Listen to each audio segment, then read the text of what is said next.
All right, so weekly production meeting. Let's quickly review some old business. Item number 1. Starting this week, we will reduce Fancy's paycheck by $5 a week so we can buy the good Entenmann's donuts instead of the store brand. Objection. Yeah, your objection is noted. Whoop, Steve's got to run to the bathroom.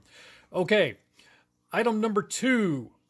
No eating other people's sandwiches from the refrigerator. If it has somebody else's name on it, do not eat it.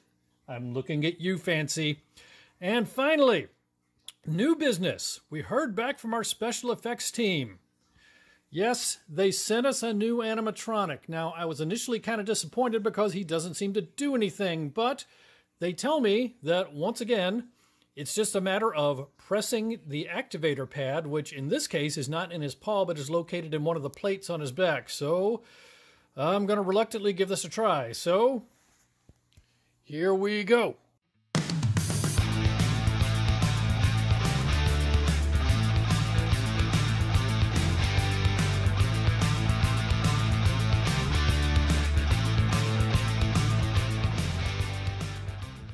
Hello, and welcome once again to Spooky Tales with Steve the Cat, your place for fun reviewing horror movies. I am your host for this evening, Carl the Camera Monkey. Steve the Cat is indisposed. So, we've got a couple of really good movies to talk about tonight, but before we get into that, we've got some housekeeping to talk about. Specifically, we've got a new cast member here at Spooky Tales with Steve the Cat. So, if you tuned in last week, you saw this guy arrive in the mail. This is a new animatronic prop from our special effects shop. Now, we had hoped for something lifelike and adorable. Jury's still out on whether this is either of those. Initially, I was concerned that he doesn't seem to do anything, but it turns out that once again, you just have to press the right spot to activate the animatronic effects. So we have turned him on, and turns out he's actually very interesting. I'm going to let him introduce himself. I am Dr. Edgar Fluffosaurus, Professor of Monsterology at George Mason University.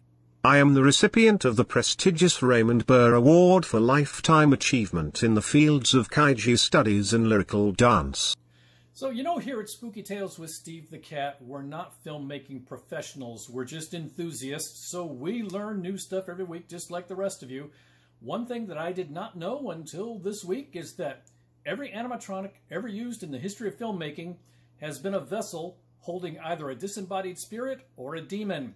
That explains Fancy the demonically possessed animatronic. But did you also know that Bruce, the animatronic shark used in Jaws, was actually a vessel holding the spirit of a 12th century Scottish monk, one who coincidentally was terrified of water. That's why the animatronic was always broken.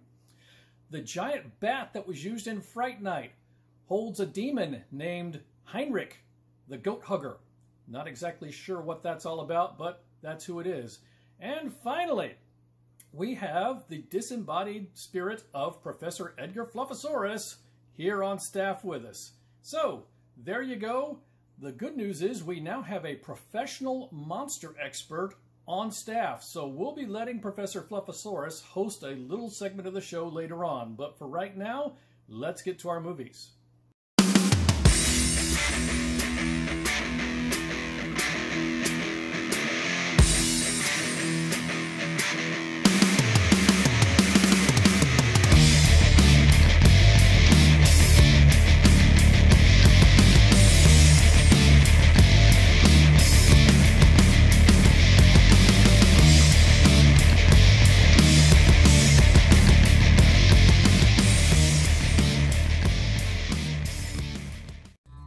All right, it's time once again for Steve's vocabulary lesson. This is the part of the show where we investigate new and dynamic usage of the English language and creative words in an effort to stay ahead of social media bots and algorithms that would otherwise try to ban us. It's a short lesson this week, just one word. The word for this week is ensnappinate. This is a verb, meaning to quickly rotate a character's head by 180 degrees while leaving the rest of the body in its original orientation. Now, colloquial forms of this word include hoot owling and Linda blaring. Now, I think this one's pretty easy to understand, but just in case I have diagrams. So, here's the before diagram, Here's the after diagram. So after the ensnappinating you have on the right, before the ensnappinating you have on the left. The most famous example of ensnappination for me comes from one of the early episodes of Buffy the Vampire Slayer. I believe it was in the second season. It was when Angel went bad and became Angelus, and he gave a good hoot-owling to Giles' girlfriend, Ginny Calendar, and it was very tragic. But anyway, that's Steve's vocabulary lesson for this week. Now, the reason we have a short vocabulary lesson is because, well, we're doing a creature feature, and it occurs to us that we now have a professional monsterologist on staff, so we're going to be debuting a new feature right now called Monster Chat. So here we go. Enjoy the first episode of Monster Chat. Hello, and welcome to Monster Chat. I am your host, Professor Edgar Fluffosaurus. In tonight's episode we take a closer look at vampires. Vampires are a small species of kaiju native to Guatemala and New Zealand.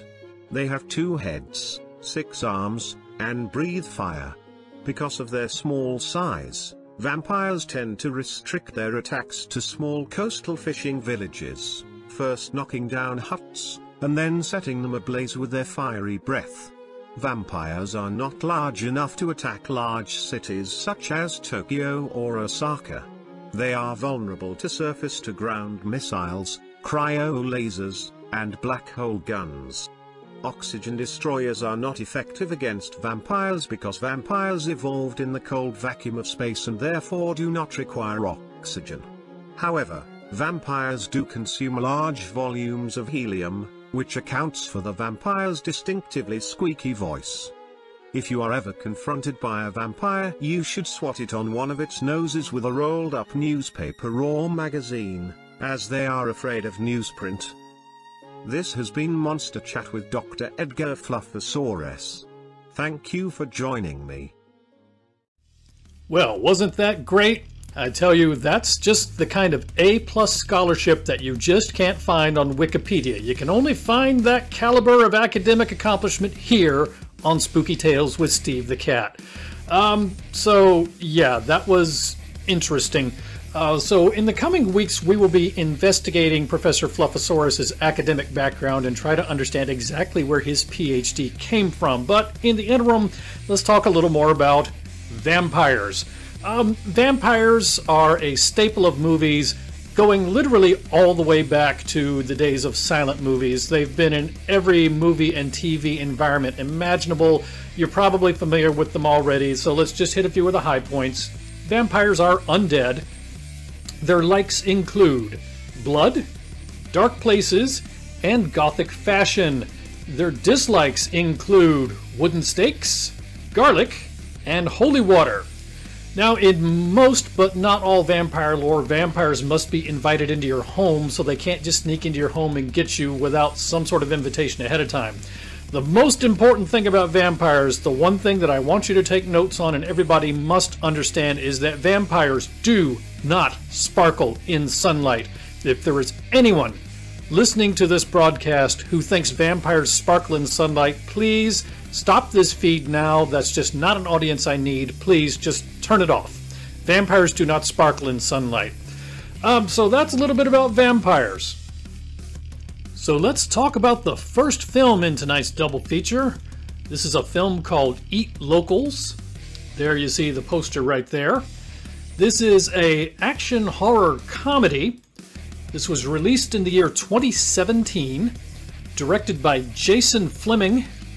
And the cast, it's a large cast. It includes, among others, Freema Agyeman, Charlie Cox, Eve Miles, Billy Cook, and Tony Curran. And there's a good bit to unpack here. So first of all, going through the cast, Freema Agyeman you might know from Doctor Who. She played Martha Jones, possibly the most underrated of all the Doctor's companions. Charlie Cox played Daredevil in the Netflix Daredevil series. Eve Miles was on Torchwood. And Tony Curran obviously has been in a variety of things, but you might know him most famously for his portrayal of Vincent van Gogh, again on Doctor Who. Now, Jason Fleming, you might know from his starring role in a Guy Ritchie movie called Lock, Stock, and Two Smoking Barrels. Interestingly, this movie brought together pretty much the entire cast of Lock, Stock, and Two Smoking Barrels again, either appearing on screen or behind screen. For example, Jason Statham appeared in Lock, Stock, and Two Smoking Barrels. He does not appear in Eat Locals, but I believe he was like the second unit director, so he had a job behind the scenes. So in one way or another, all the main actors from Lock, Stock, and Two Smoking Barrels are involved in this movie. So let's talk about this film a little bit. Let's do a quick film summary. This is a British horror comedy. The gist of the movie is that 8 British vampire overlords meet at a secluded farmhouse to have their once every 50 years meeting. Well, why do they have a once every 50 years meeting? That's because in order to maintain their anonymity in an increasingly technological world, vampires have adopted a strict set of rules of conduct to minimize attention. And for those that live in the UK, they have to be especially strict because, as they explain in the movie, they're an island nation, and it's a small population, and it's much more easy to get found out in this day and age. So, as part of the meeting, the vampires are discussing whether they should potentially bring in a new member to replace a member of their Council of 8 who has been breaking the rules. Now, as they're having this meeting and as these events are unfolding, the meeting is interrupted by a team of soldiers who surround the farmhouse intending to kill the vampires. So it's a play on the traditional vampires versus vampire hunters story. In this case, you have 8 modern vampires, some of which actually carry guns, being surrounded by modern-day vampire hunters who are actually soldiers. The vampires have to come up with a plan to break the blockade and escape before daybreak, otherwise, obviously, they will turn into dust and explode. This is a good comedy. It's not a great comedy, it's a good comedy. It's more witty than laugh-out-loud hilarious. If you're familiar with British comedies, then a lot of them are like that. They're just good, sensible chuckles and just some good laughs all the way through, but you're not gonna, pull a muscle because you're laughing so hard that you roll on the floor. I really enjoyed this. If you're the kind of person that really enjoys like BBC America, you will really enjoy this movie. It's a good movie. Like I said, it's not a 4-star movie. It's not the greatest movie ever made, but I really enjoyed this. I think it's worth watching. So let's talk about the villain profile. In this movie, the vampires are more or less set up as the good guys. So our villain profile for this movie is the vampire hunting soldiers. And you see one right there. They belong to a class known as Guys with Guns. Their special powers? None, other than the fact that they have a lot of guns. And rocket launchers, for example. Their signature weapon? Well, various automatic and semi-automatic firearms, and yes, I do understand the difference between the two. Their signature technique includes, well, shooting people. So that's your villain profile for Eat Locals. Alright, let's go to the scorecard for our first feature for this week, Eat Locals. Kills 26, and I've said estimated. There's a lot of action that goes on off camera in this movie. You have a lot of scenes where people run off and you hear screams. There's a lot of squads of soldiers involved, and you don't necessarily get clean counts of everything, but I came up with a count of 26, so I'm going to call that the estimated kill count for this movie. If you total up the people who die off screen, it's probably a lot more than 26. Bare breasts? None. It's not really that kind of movie. If it's really that important to you, if you watch Season 1 of Sense8 on Netflix, you do get to see Freema Agyeman topless. Car chases? None. Machine gun grannies? 1. And understand, when I say machine gun grannies, I do not mean submachine gun. I do understand the difference between a submachine gun and a machine gun, and I'm telling you, she's carrying an honest-to-God, belt-fed machine gun with a bipod. So there is 1 machine gun granny in this movie. Airborne exploding poultry? 1. Adamantium buckets? 1. If you watch the movie, the bit with the bucket is pretty funny. Deadly granny walkers. Yes, Machine Gun Granny also has a deadly walker. And finally, pharmaceutical fine print that you really, really need to read closely. 1. So Steve's final score for Eat Locals, we're going to give this 2.5 paws out of 4. I flirted with giving it 3. The first time I watched this movie, I was really into it, and when I watched it the second time around, I was like, okay, maybe I was a little over-enthusiastic the first time, but it's still a good movie. So I give it 2.5 paws out of 4. I would say it's an above-average horror comedy. It's an excellent cast, and there's really good comedic chemistry, but it's more witty than laugh-out-loud funny. If that's your sort of thing, you will really enjoy this movie. If you're the kind of person that needs more belly laughs and roll-on-the-floor kind of humor, you might want to skip this one. But overall, I would say it's a good movie that it's worth watching. So that's Steve's final score for Eat Locals.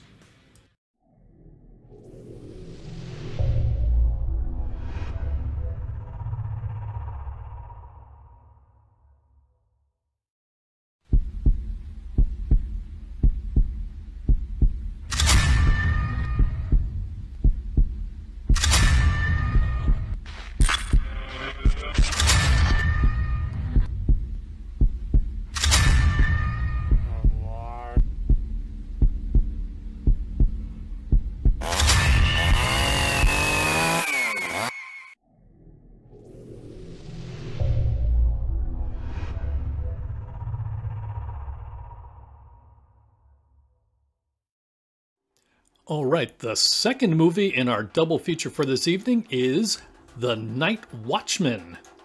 There you see the poster right there. This is a horror comedy that was released in the year 2017, directed by Mitchell Altieri, and the cast includes Ken Arnold, Dan DeLuca, Kevin Jiggets, Cara Louise, and Max Gray Wilbur. So there's the poster, and right off the bat you see that there were actually some big names associated with this on the producer side of things. I was not aware of that going into this movie. I thought it was just going to be some cheesy horror comedy that two guys had put together with a shoestring budget, and I was very wrong. This is actually a very good comedy. So let's do a quick film summary. This is a campy horror comedy about vampires running amok in Baltimore. Although it was not actually filmed in Baltimore, it was filmed in Annapolis, Maryland.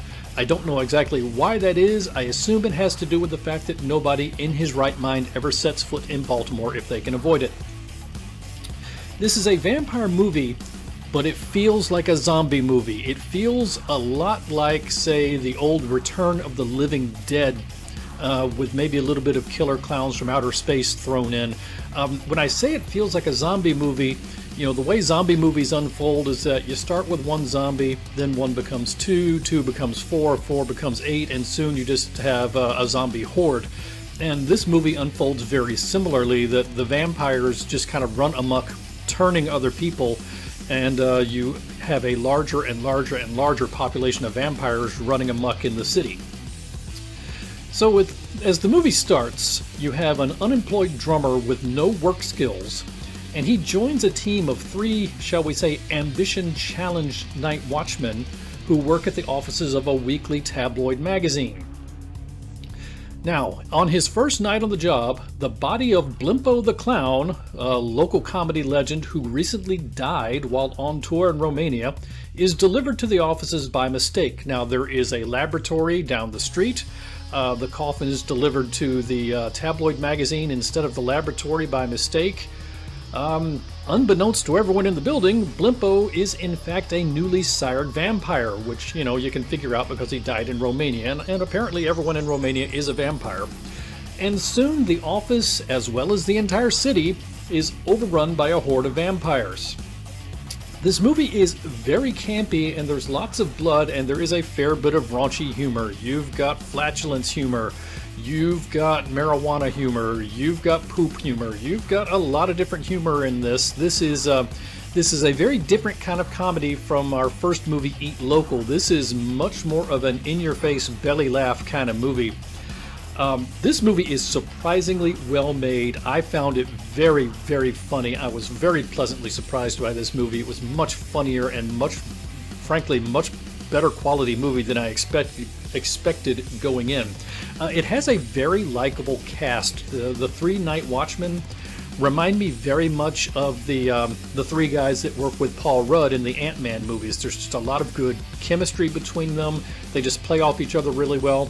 I was not familiar with Cara Louise going into this movie, but she is a great scream queen. She is like the perfect combination of tough and funny, and I would love to see her in additional movies. I just was really impressed with this movie, and maybe it's because I went into it with low expectations, thinking it was just going to be, cheesy. But I enjoyed this movie a lot. So let's talk about our villain profile. For this movie, the villain is Vampire Clowns, and there you see Blimpo the Vampire Clown right there. He belongs to the class known as Undead Circus Dwellers. Their special powers include extreme viciousness. They are practically unkillable, being vampires. They do not show up on video, which makes for some comedy in this movie when you see the contrast between what the Night Watchmen are seeing on video screens versus what is actually going on in real life. Naturally, their bite converts victims into a vampire, and, new thing that you might learn about vampires in this movie, they have intense defensive flatulence. Their signature weapon is nasty big vampire clown teeth. And their signature technique is neck nibbling with their nasty big vampire clown teeth. So that's the villain profile for the Night Watchman. Alright, let's go to the scorecard for our second feature for this evening, the Night Watchman. Kills. I'm going to count it as 26 plus many more. So why does it say 26 plus many more? Well, I was taking a nice tally. I got up to 26, and then without spoiling anything for you, an event unfolds which escalates the kill count dramatically and basically made it impossible for me to count anymore. So we're going to say 26 plus many more. Bare breasts, 6, plus there's some additional locker porn and TV monitor porn. Denogginings, yeah, there is one of those. Ensnappinatings, or hoot owlings if you prefer, there is one of those. Human bowling. There are 2 different incidents of human bowling in this movie.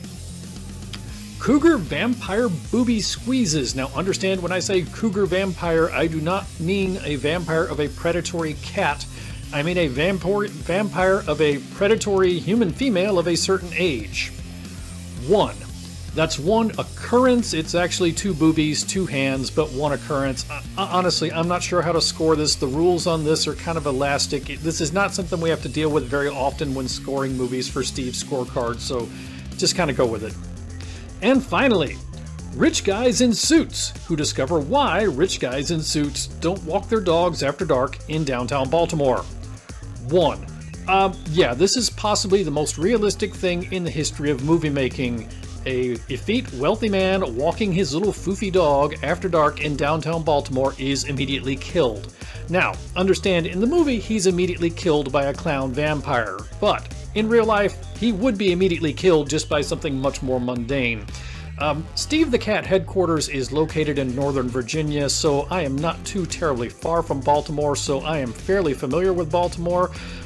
In my previous career, I had the pleasure of living in the general vicinity of Detroit, so I've had my sampling of Detroit and Baltimore, and let me tell you, if you want to understand Baltimore, start with Detroit and take away the economic prosperity and the competent governance. Baltimore is not a place you want to go. But with your viewing of The Night Watchman, you also get some bonus features, such as vampire flatulence. Although I can't be sure that it's only flatulence, if you get my drift. The world's worst shot, Ken Arnold with a handgun, is just hilarious. The world's worst beatboxer, Kevin Jiggett's beatboxing, even more hilarious than Ken Arnold with a handgun.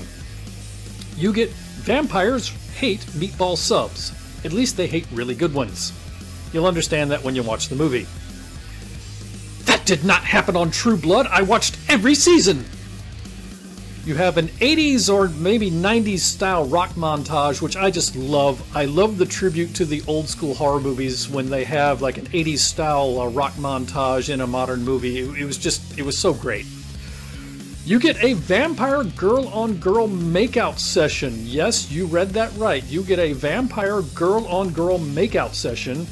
And finally, you have a man bun. How can you be self-conscious? So Steve's final score for The Night Watchman.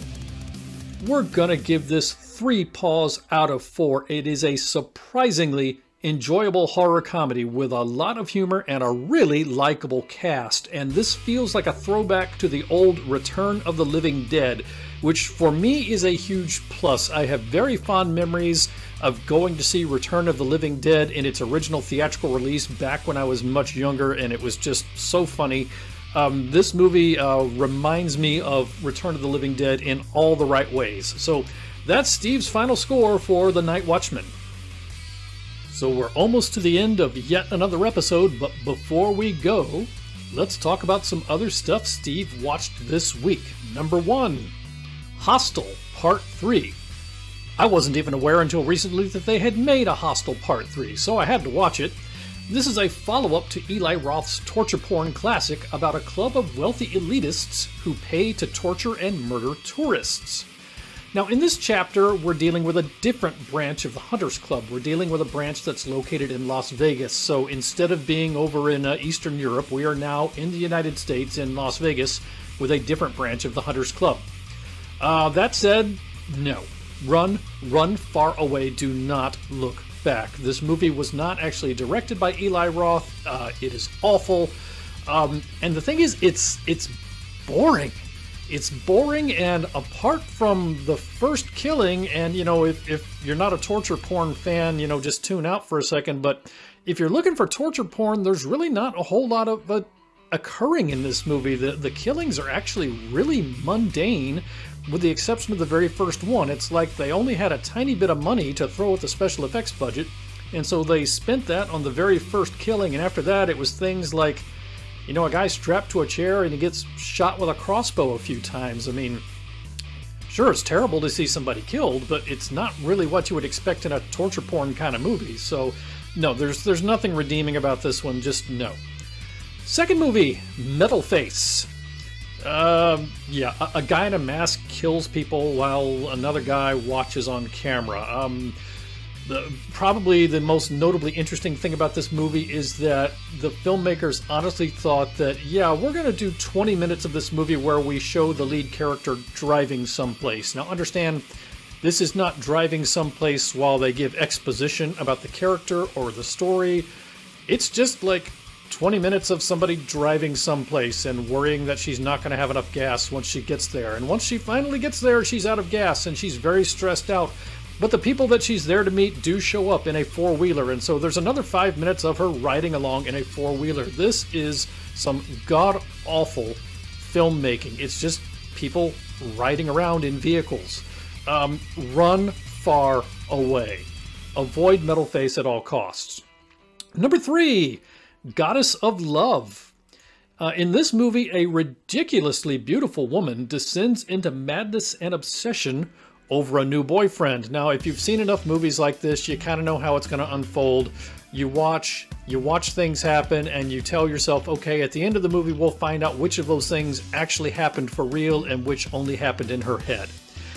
It's not really a horror movie. It showed up in my queue, listed as a horror movie, when I was looking at movies on Tubi, but it is not really a horror movie. It's more of a thriller with a couple of violent moments, so I understand why they may have tagged it as a horror movie in the metadata because of 1 or 2 scenes, but for the most part, this is more Fatal Attraction than Friday the 13th.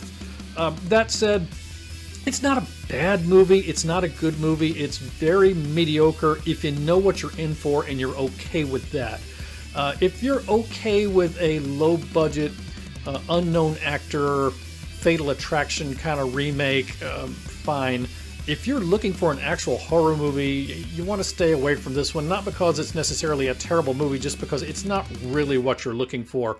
So it was kind of a tough week at Steve the Cat headquarters this week. Definitely avoid Hostel Part 3. Definitely avoid Metal Face.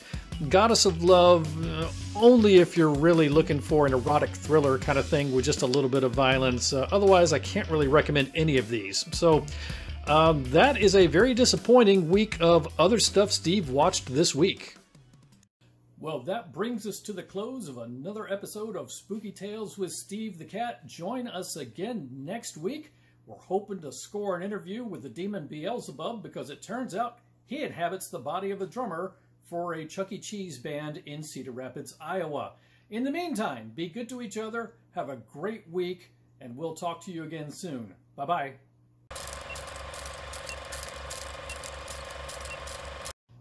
Steve, you have been more camera shy than usual this week. Anything you'd like to add? No? I guess that's everything. Thanks for watching.